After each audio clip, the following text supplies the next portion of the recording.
కుటుంబంలో ఎవరు చనిపోలేదు, నేను చనిపోయిన వాళ్ళతో మాట్లాడుతున్నాను.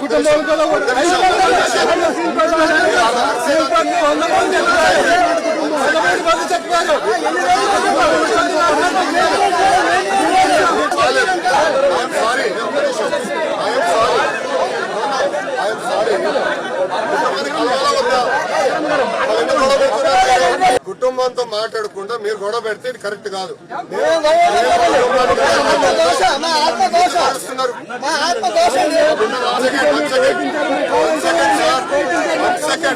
కూర్చొని వాటిని స్వేచ్ఛ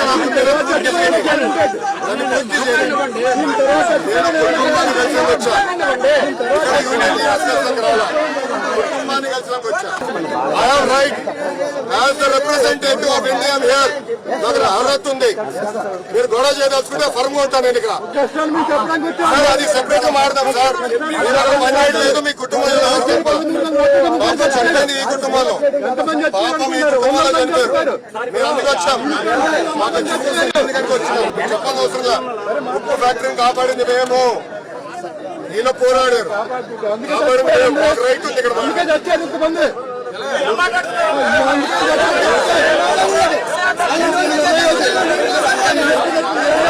విశాఖపట్నం స్టీల్ ప్లాంట్ లో జరిగిన దుర్ఘటనలో చాలా మంది ప్రాణాలు కోల్పోయారు. ఆ కోల్పోయిన కార్మికుల పరామర్శకి వెళ్ళినటువంటి మంత్రి లోకేష్ గారి యొక్క ప్రవర్తన చాలా చాలా బాధాకరంగా అనిపిస్తుంది. ఎందుకంటే వాళ్ళు బాధిత కుటుంబాలు సంబంధించిన పరామర్శకి వెళ్ళినప్పుడు నీలో ఓర్పు సహనం చాలా కావాలి. అలా లేకుండా అక్కడ కార్మిక సంఘాల నాయకులు మీరు ఇప్పటి వరకు స్పందించలేదు ఏంటని చెప్పని అడుగుతుంటే మీ ఇంట్లో ఏమైనా చావు వచ్చిందా అని మాట్లాడుతుంటే అది లోకేష్ గారి యొక్క అహంకారంతో పాటు అధికార మదం కూడా అక్కడ చాలా స్పష్టంగా కనిపిస్తుంది. అయ్యా మంత్రి లోకేష్ గారు, మీరు జరిగి ఈ ఘటన దాదాపు 18 గంటలు దాటిపోతుంది. మీరు తీసుకోవాల్సినటువంటి బాధ్యత వాళ్ళ నష్టపరిహారము, వాళ్ళ కుటుంబాల యొక్క బాధను అర్థం చేసుకోవడానికి వెళ్ళాలి. కానీ ఇంకా మీరు పైపెచ్చి ఏం మాట్లాడుతున్నారంటే వచ్చాం కదా మేము ఎంత దూరం అంటే ఎవరి కోసం వస్తారు? ఏ స్టీల్ ప్లాంట్ యొక్క కార్మికుల్ని మీరు అధికారం వచ్చే ముందల గతంలో ఎన్ని వాగ్దానాలు చేశారు? మేము నిలబెడతాం, మిమ్మల్ని ప్రైవేటీకరణ ఆపుతామని చెప్పని అబద్ధాల మాటలు చెప్పి అధికారంలోకి వచ్చారు. ఇవాళ వాళ్ళ కుటుంబాల్లో జరుగుతున్నటువంటి ప్రాణాలు కోల్పోయిన పరిస్థితికి మీరు ఓర్పు సహనంతో మాట్లాడాలి కానీ అధికార మదంతో కాదు. వాళ్ళ బాధను వ్యక్తపరిచేది ఎవరు? అక్కడ ఎవరు రాజకీయ నాయకులు ఎవరు లేరే. అక్కడ ఉన్నది కేవలం కార్మిక సంఘాల నాయకులు.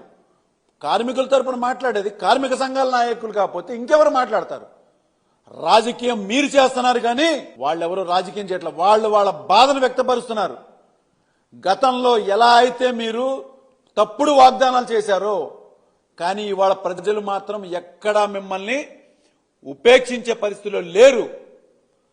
కానీ గతంలో గత ప్రభుత్వం వైఎస్ఆర్ కాంగ్రెస్ పార్టీ హయాంలో ఇదే విధంగా ఎల్జీ పాలిమర్స్ లో కన్నా జరిగినటువంటి సంఘటనకి కేవలం 3 గంటల్లో జగన్మోహన్ రెడ్డి గారు ముఖ్యమంత్రి గారు స్వయంగా ఆయన వెళ్ళి కుటుంబాలని పరామర్శించింది కాకుండా 24 గంటల ₹1 వాళ్ళకి చెక్ అందజేశారు.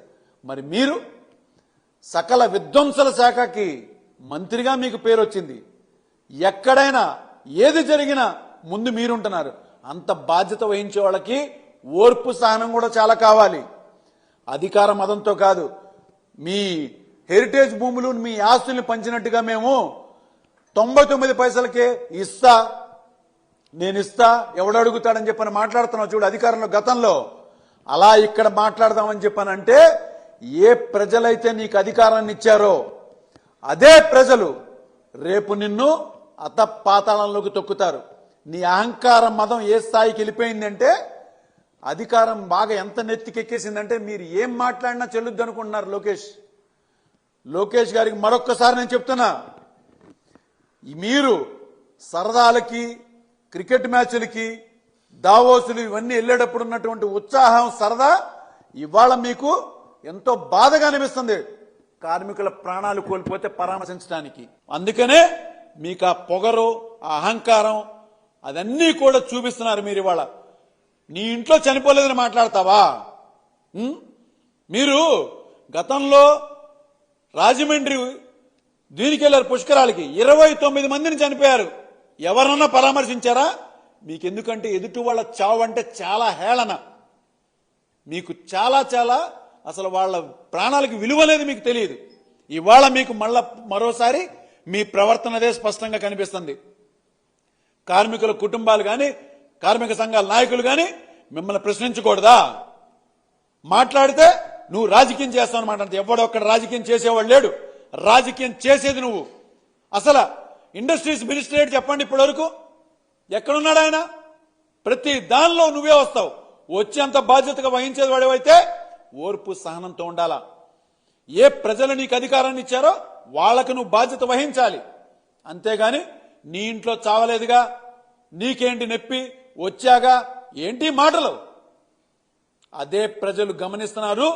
ఈ 2 సంవత్సరాలుగా మీరు చేసినటువంటి విధ్వంసం, మీరు పొడిచినటువంటి వెన్నుపోటు, వీటన్నిటికీ కూడా ప్రజలు మిమ్మల్ని ఎక్కడికి వెళ్ళినా ప్రశ్నించడానికి రెడీగా ఉన్నారు. లోకేష్ రెడీగా ఉండండి. ప్రజలే మీకు పూర్తి స్థాయిలో బుద్ధి చెప్పి మీకు అతి త్వరలో అధికారాన్ని దించే పరిస్థితి కూడా వస్తుందని చెప్పని మరొకసారి తెలియజేసుకుంటున్నాను. ఉప్పు ఫ్యాక్టరీని కాపాడింది మేము, ఈయన పోరాడారు. రైట్ ఉంది ఇక్కడ.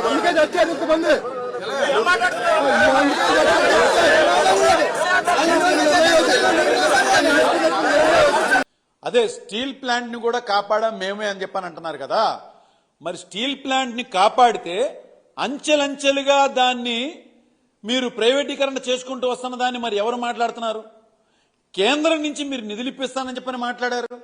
మరి కేంద్రం నుంచి ఎక్కడ నిధులు వచ్చింది లేదు. అది కేవలం అమ్మటానికి లేదా దాన్ని పార్ట్లుగా ప్రైవేటైజేషన్ చేయడానికి వాడుతున్నారు తప్పించి దానికి కావాల్సినటువంటి నిధులు ఇవ్వటం కానీ దానికి కావాల్సినటువంటి ల్యాండ్ ప్రొక్యూర్ చేసుకుని రా మెటీరియల్ ప్రొవైడ్ చేసేటువంటి ఎక్కడా కూడా పరిస్థితులు మీరు కల్పించింది అయితే ఎక్కడ కనిపించలేదు. అది పైన మాటలు మాత్రమే.